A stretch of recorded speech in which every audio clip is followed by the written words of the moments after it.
Good morning. आज आप लोग जो सबसे महत्वपूर्ण टॉपिक है आपका 11वीं-12वीं सदी में तुर्कों के आक्रमण और तुर्कों के राज्य की स्थापना, उसमें जो मोहम्मद गोरी है उसके आक्रमणों के बारे में हम चर्चा करेंगे।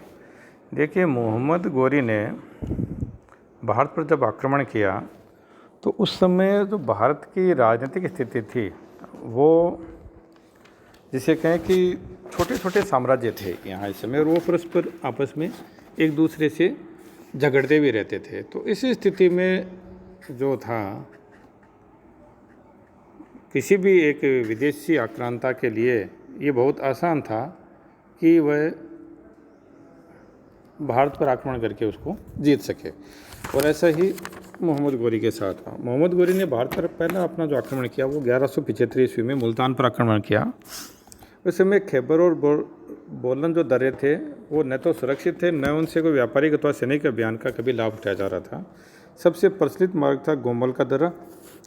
लेकिन गोरी से पहले जो आक्रमण हुए थे वो भी इधर गोमल दर्रे से हुए थे, लेकिन गोरी ने जो था इस मार्ग का इस्तेमाल किया और उसने जीत लिया मुल्तान को। उसके बाद कच्छ उच्च को जीत लिया, निचले सिंध को भी जीत लिया, और 1178 ईस्वी में गोरी ने गुजरात पर आक्रमण किया। लेकिन यहाँ का जो शासक था मूलराजदित्य, उसने अत्यंत ही जिसे कहें साहस का परिचय दिया और मोहम्मद गोरी को उसने 1178 ईस्वी में आबू के युद्ध में पराजित कर दिया। ये भारत में गोरी की पहली हार थी, लेकिन इससे खास गोरी के असर नहीं पड़ा और उसने अपनी रणनीति में थोड़ा परिवर्तन किया और वो पंजाब की ओर से उसने बढ़ना प्रारंभ किया। और पंजाब में जो गजनवी वंश का शासक था खुसरो ने उसका विरोध तो किया, पर वो हार गया। उसके बाद गोरी ने 1179 में पेशावर को जीत लिया। उसके बाद लाहौर पर आक्रमण किया, उसको जीत लिया, सियालकोट को जीत लिया, और एक बार फिर से 1186 में लाहौर पर आक्रमण किया और वहाँ के शासक खुसरो शाह को कैद कर लिया। और उसके बाद संपूर्ण पंजाब पर गोरी का अधिकार हो गया और गजनी राजवंश हो गया समाप्त। इसके बाद आगे देखिए, सबसे महत्वपूर्ण जो मोहम्मद गोरी का भारत पर आक्रमण था वो 1191 में हुआ, जब उसने अजमेर के पृथ्वीराज चौहान पर आक्रमण किया। 1191 ईस्वी में बठिंडा के पास जो तराइन का मैदान है वहाँ इन दोनों के बीच संघर्ष हुआ और अंततः पृथ्वीराज चौहान ने मोहम्मद गोरी को कड़ी शिकस्त दी। मोहम्मद गोरी को हार का सामना करना पड़ा और उसे मैदान छोड़कर भागना पड़ा।